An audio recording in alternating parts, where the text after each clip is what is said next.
Terima kasih Anda masih bersama kami di Hidup Sehat. Dan tadi ya kita sama-sama lihat jenis-jenis bawang ya. Yang aku tahu tuh ya cuman bawang goreng yang ditaruh di nasi uduk. Udah gitu aja. Jadi ternyata banyak macam-macamnya ya. Banyak, cuma bawang goreng aja ya. Kalau berarti ingatnya makanan aja gitu ya. Oke, kita masih kembali lagi nih bahas ramuan bawang goreng. Tadi udah jadi nih, dok. Udah jadi ya dok coba, ya? Iya. Disaring berarti tadi ya?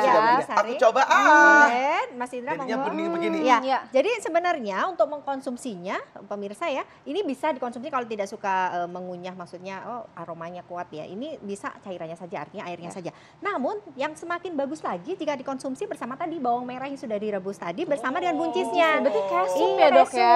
Ditambah garam gitu boleh nggak? Jadi sup aja. Nggak usah. Kemudian kalau untuk, monggo. Oke. Kemudian untuk daun salamnya mungkin yang kita tinggal ya. Jadi bawang merah sama buncisnya bisa kita kunyah sambil kita minum seperti sup. Gimana Kak? Enak, aromanya wangi. Bener Yang Kak. agak-agak aneh tapi enak gitu ya. Hangat, iya. Ya pastinya Tapi perlu bermanfaat. dicampur madu banyak itu atau? Tidak perlu biar sih agak- Mas Indra. Jadi kalau seperti ini kan ini cuma 100 mili Iya, ya. benar. Sebenarnya sedikit sekali ya. Sebenarnya tidak perlu. Kalaupun masih bisa ditolerir masih kok ini. ditoleransi, iya. Masih enak. Masih Oke. Gimana di perut ada reaksi-reaksi tertentu gitu nggak Kak? Nggak ada. Aman Nggak ya? ada. Aman. Cuma Dia harus aman. hati-hati. Kalau misalnya kondisi mentah ya. Ya. Kalau ini kan kondisi udah Matang. direbus Direbus. ya. Yes, betul. Kalau pada pemirsa yang memang mempunyai gangguan gastritis atau emah kalau bilang, ya memang harus hati-hati mengkonsumsi dalam kondisi mentah. Jadi kalau misalnya mau mencoba dalam porsi yang sedikit dulu. Ya. Ya kalau dia misalnya di jus atau dibuat lalap ya, walaupun pada faktanya sebenarnya justru bawang merah ini sebenarnya bagus buat penyakit mah. Iya. Berarti jadi itu adalah fakta ya Fakta, kalau betul bawang sekali. merah bermanfaat untuk penyakit mah. fakta, betul sekali. Jadi penelitiannya itu Dok Sasa ya, jadi ada penelitian di sana. Sakit mah itu sebenarnya kan salah satunya disebabkan oleh bakteri Helicobacter pylori. Nah, dari penelitian tersebut dibuktikan bahwa bawang merah ini dalam Ayurveda juga sudah dibuktikan juga dia menghambat pertumbuhan dari Helicobacter pylori ini, sehingga pada penderita mah yang memang disebabkan oleh Helicobacter pylori ini juga bermanfaat sekali. Gitu. Fakta, iya. Nah dokter ini kalau Baik. misalkan bawang merahnya dimasak kayak ditumis gitu tuh gimana? Apa manfaatnya sama atau? Jadi gini, bawang merah ini sebenarnya kan senyawa aktifnya adalah jenis banyak juga kandungan organosulfur ya jenisnya. Jadi dia adalah senyawa yang tidak stabil terhadap pemanasan. Makanya kalaupun pemanasan juga tidak boleh yang terlalu lama atau sampai berjam-jam gitu ya, atau digoreng sampai kering gitu, sebenarnya tidak baik. Nah, otomatis akan berbeda dengan yang dikonsumsi segar berupa jus ataupun dilalap atau dibikin acar. Acar kalau bisa acar timun, bawang merah tuh ya gitu suka makan. Nah, Itu itu bagus ya? sekali, Oh, iya. oke. Iya, jadi berbeda, berbeda kandungannya. Ya, kalau iya. digoreng nggak dapat kandungannya Nggak gitu ya? dapat optimalnya, nggak dapat, Oke. bahkan mungkin sudah hilang ya. Oke. Kalau ngusir Dracula ada kandungannya nggak dok? Itu bawang putih Oh iya, kayaknya. bawang putih juga itu kayaknya ya. Baik, ini Oke, sekarang ini kan anak-anak sekarang kan lagi gampang demam ya, Benar. batuk pilek juga gitu ya. Betul. Terus apalagi pada takut itu mengkonsumsi obat yang Iya. cair itu kan untuk Iya. anak-anak yang takut yang ginjal Iya. itu kan. Ada fakta mitosnya nih dok. Iya. Campuran minyak dan bawang merah dapat membantu menurunkan panas pada anak. Itu fakta atau mitos dok? Fakta. Oh fakta. Iya, jadi sudah dibuktikan Iya. berpuluh-puluh tahun bahkan beratus-ratus tahun Iya, dari nenek moyang betul. ya. Kalau kita dulu sakit juga dibalur pakai bawang merah Betul, ya. aku paling gak suka Iya. itu pasti nangis kalau Pasti dibawa aromanya gitu. juga mengganggu ya. Banget itu. Jadi Duh. kalau bawang merah ini sebenarnya kan ada kandungan di dalamnya itu alkaloid juga, flavonoid juga, dan dia berfungsi sebagai vasodilator ketika dia dioleskan di kulit. Makanya ketika dia panas ya, kita coba sambil buat ya Mas Indra Iya, ya. baik. Ya, Langsung kita buat ya ini, Iya, Dok, ya. sekalian kita jelaskan ya. Nih, silakan Di ibu-ibu sini nih ya. ada bawang merah kita cuci bersih dulu, Ya. kemudian kita ambil sekitar 3 siung ya. Kemudian kita haluskan, kita Bejek-bejek lumatkan, gitu ya? dilumatkan. Dilumatkan Iya, bahasa dilumatkan namun halus ya. tidak sampai terlalu halus Mas Indra. Oke. Jadi masih ada kayak serat-seratnya gitu ya. Ya. Nah, kemudian kita campurkan dengan minyak VCO atau minyak kelapa. Jangan minyak goreng ya. minyak VCO. Jadi yang ya Kalau minyak goreng virgin Aku dulu atau minyak virgin goreng, coconut Dok. oil ya. Ya sebaiknya sih kalau minyak goreng kan Kalau ya minyak goreng sawit kenapa, Dok? ya. Kalau VCO itu minyak kelapa biasa. Jadi cenderung lebih smooth kalau di kulit ya, lebih lembut apalagi untuk anak ya. Nah, ini manfaatnya sebenarnya ketika kita oleskan harapannya itu terjadi vasodilatasi di kulit. dia kan diserap zat aktifnya tadi sehingga membantu menurunkan suhu tubuh Oh, anak. gitu. Iya. Nah, Kalau- ini dilumatkan. Kemudian Kalau tadi menggunakan minyak goreng gitu dok, itu Iya. ada manfaatnya nggak tuh dok? sebenarnya sama gini, manfaat sih sebenarnya ada. Namun begini, ketika kita mengoleskan ke tubuh, apalagi anak kan sensitif ya, itu kita pilih bahan yang memang lebih bersahabat gitu Ya, ya. Sebaiknya minyak kelapa asli atau VCO tadi, virgin coconut oil. Nah, juga hati-hati nih Mas Indra sama Dokter Sasa ya. Ya. Kalau anak-anak tuh biasanya satu, ada yang berbeda dengan antara satu dengan yang lain, jadi personalized juga. Kalaupun diolesin ada yang iritasi. Iya, Jadi kulit kan kita nanti setelah kita lumatkan, kemudian kita oleskan di punggung, kemudian di kaki, Di kepala. ya di ubun-ubun. Ubun-ubunnya. Tapi hati-hati ya, aromanya biasanya anak-anak cenderung Aduh. lebih ya karena dia Aku kurang. takut itu ya. Makanya Kadang sedikit suka aja. muntah tuh dok. Iya. Apalagi kalau kena mata tuh suka Perih ya, minyaknya aja sebenarnya. Kemudian kita lihat, kita kalau belum pernah memakai, kita coba dalam porsi yang kecil dulu. Jadi tipis-tipis dulu sambil kita masas, kita pijat, kita ikuti titik-titik meridian akupressurnya supaya membantu merelaksasi dari pembuluh darah anak dan juga semakin lancar kan. Ya. Nah, kalau kemudian ini fungsinya juga ketika kita balurkan tadi kan untuk vasodilatasi. Jadi dia melebarkan pembuluh darah sehingga diharapkan dengan begitu suhu tubuhnya turun.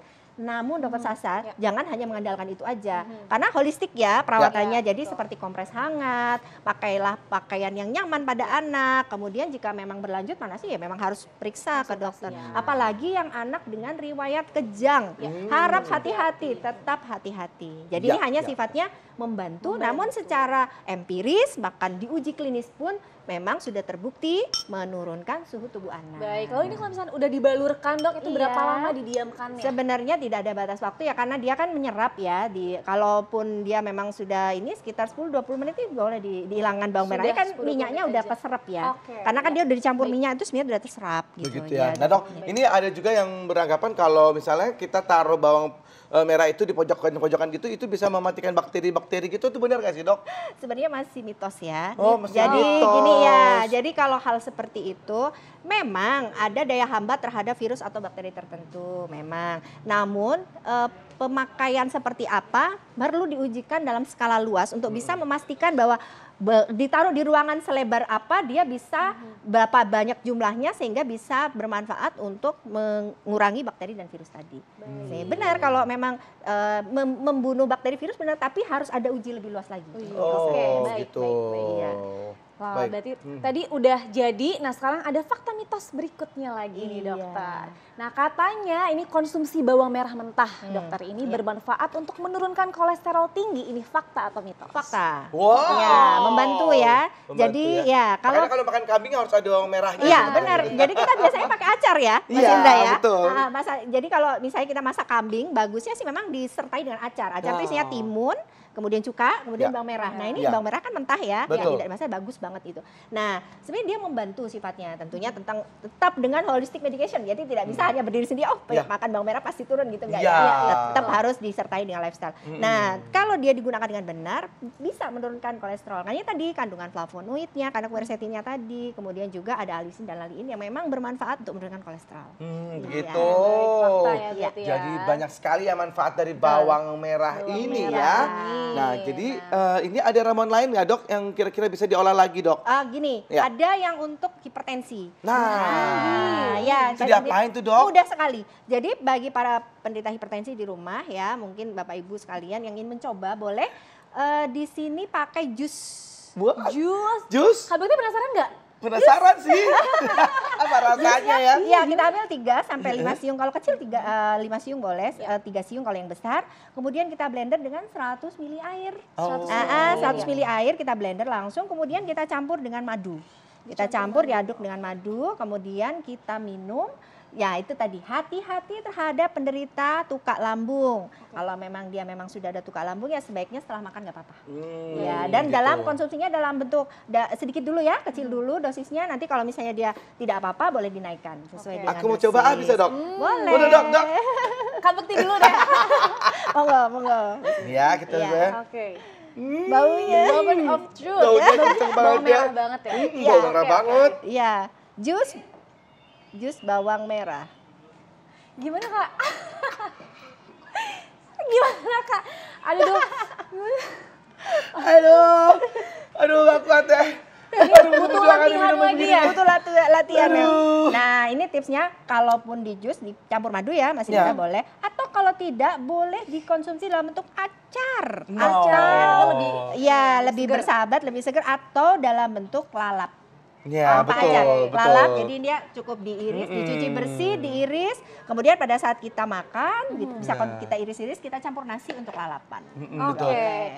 Ya, mungkin kalau misalkan yang suka banget sama bawang merah, cocok nih minum ini ya, karena sudah terlatih gitu ya. Kalau Kak Bekti kayaknya kan pokoknya bawang goreng kan tadi kan. Aku suka bawang merah, ini dalam bentuk acar atau dimentah kayak begini, aku sukanya. Manfaatnya banyak banget loh ini. Dok, kalau jus gini kenapa jadi nggak enak ya, Dok? Iya, karena belum terbiasa, karena langu ya, belum terbiasa. Nah, jadi intinya pokoknya yang namanya kita sehat itu tuh ya, itu paling penting ya. Karena kalau ngobatin ini minuman kayak begini nih, jadi kayak tetap aja nggak enak ya. Yang penting kita jaga kesehatannya gitu loh. Iya, tapi untungnya tadi banyak alternatif sajian selain ini ya dokter ya, yang dapat kita konsumsi yang manfaatnya juga baik. Dokter, ini ada kondisi tertentu nggak yang tidak boleh meminum jus ini yang lebih lebih rentan? Hati-hati ya. Tadi seperti sudah dikatakan di awal, kalau dia di pemakaian di kulit, yaitu hati-hati pada anak-anak yang kulitnya mudah teriritasi atau sensitif, itu hati-hati. Jadi dicobakan sedikit dulu, kalau memang tidak apa-apa boleh dibalurkan ya seluruh tubuh. Yang kedua, kalau dia dikonsumsi dalam bentuk minuman, tadi penderita dengan luka lambung yang memang sedang serangan ya, atau sedang perih banget, sebaiknya tidak dalam perut kosong. Jadi konsumsinya sedikit dulu dan setelah makan. Ya, atau dicampur dengan nasi.